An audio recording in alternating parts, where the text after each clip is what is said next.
Hey guys, welcome to the post-match reaction for the USA Panama Copa America game. Hit that intro.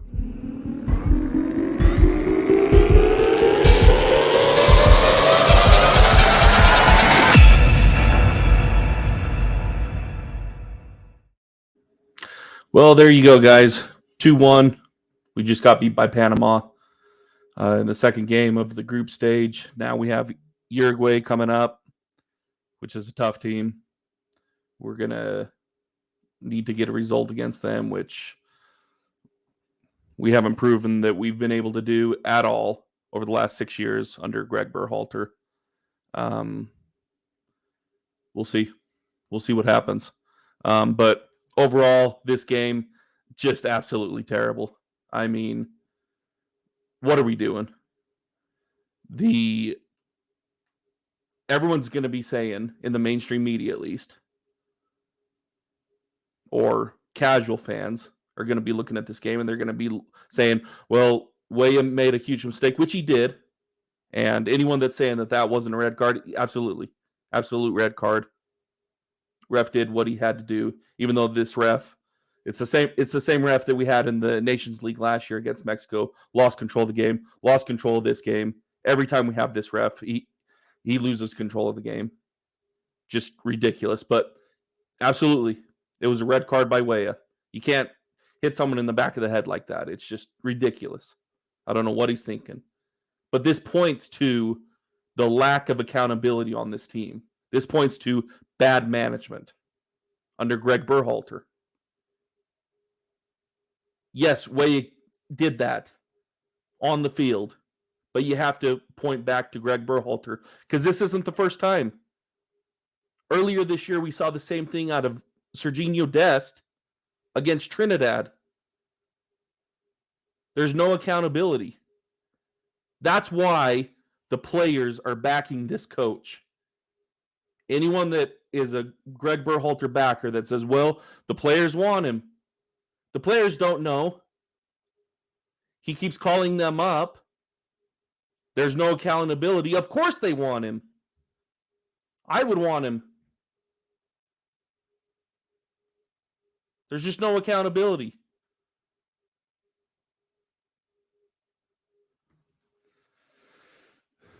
Anyway, it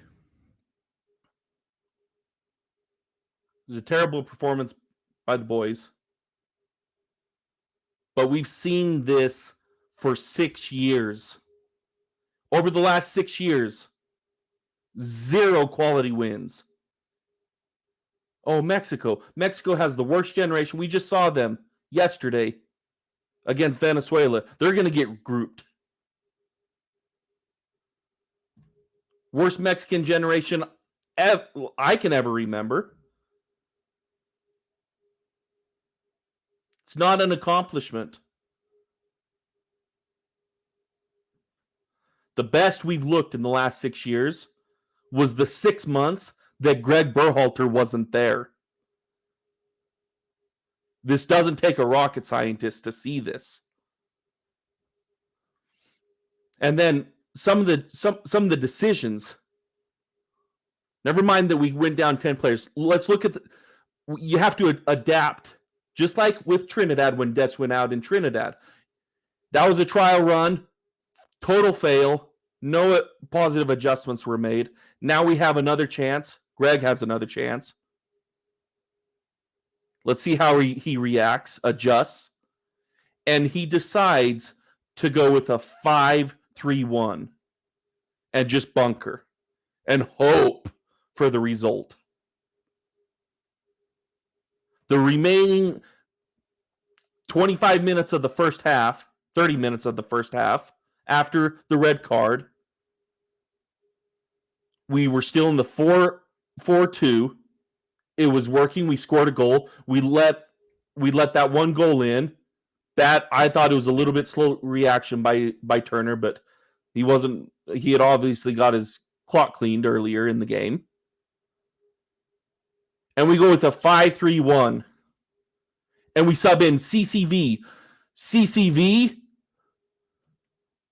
He's lucky he didn't get a penalty earlier in the game Not the one where he slid where the ref gave an initial card, but on the outside when he slid into the back of the player's leg, didn't even hit the ball. We're lucky as hell that wasn't given as a penalty. Just ridiculous.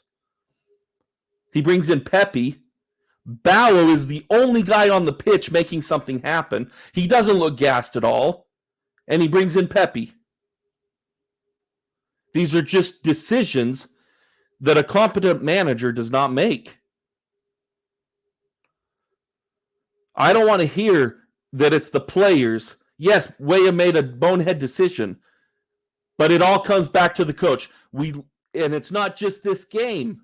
We look at the results over the past 6 years under Berhalter, and you can take any player on our team. Chris Richards. Chris Richards looks great this year at Crystal Palace, competent on the ball. And for us, hesitant, unsure of his decisions, shaky with the ball, flat.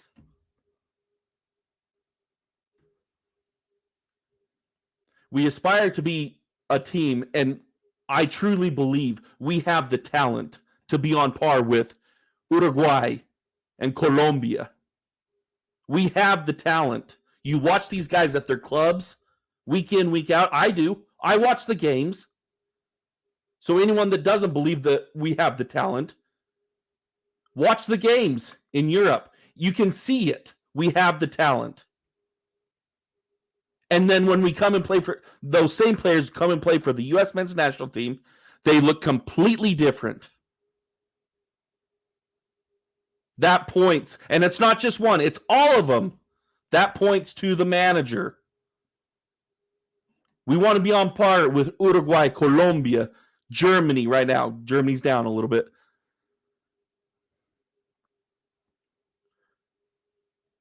Would Colombia and Uruguay, would they have gone to a 5-3-1?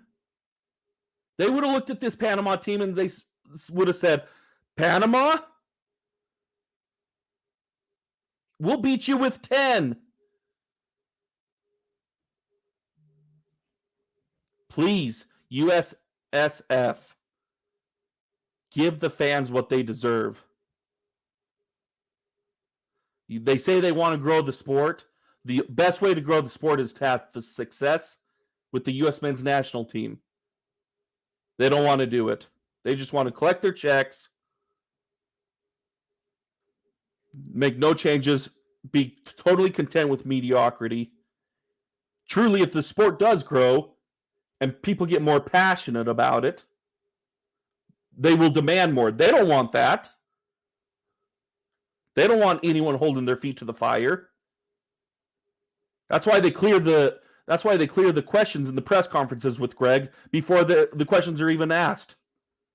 He already knows what the questions are going to be. Just absolutely ridiculous. We have Uruguay coming up. I mean, watch us pull a result against Uruguay, get out of the group stage, and then get worked in the quarterfinals, and we keep Greg. You already know my position. Greg should be out now. Should have been out right after the World Cup. Should have been out before the World Cup. I've been saying it. I know I just started the channel, but I've been saying it with my friends and family for long before the World Cup. It's just so apparent. It's so obvious. You watch our team in their clubs versus for the national team, and it's just night and day difference. But if we don't get a result against Uruguay, if we get grouped, I mean, anyone that says that we should keep Greg Berhalter after getting grouped at the Copa America in a group with Panama and Bolivia, ulterior motives. Anyway, we'll keep supporting them, boys. I'll be tuning into the game against Uruguay. I'm addicted. I got to watch the boys. I got to support the boys. But maybe that is the one silver lining from tonight. Obviously, I'll still be cheering against Uruguay. Still want us to get the W. Still want us to get out of the group, even though that means more likely than not Berhalter stays. But I can't root against us. It's not in me. Even though it would probably be better for us in the long run if we did get grouped. If it meant Greg Berhalter was out. But we'll see. We'll be here watching. I'll probably be putting out a pre-Uruguay, like a preview, and then obviously I'll be reacting to the Uruguay game afterwards. But stay passionate, boys. Stay patriotic, and keep that American pitch spirit alive.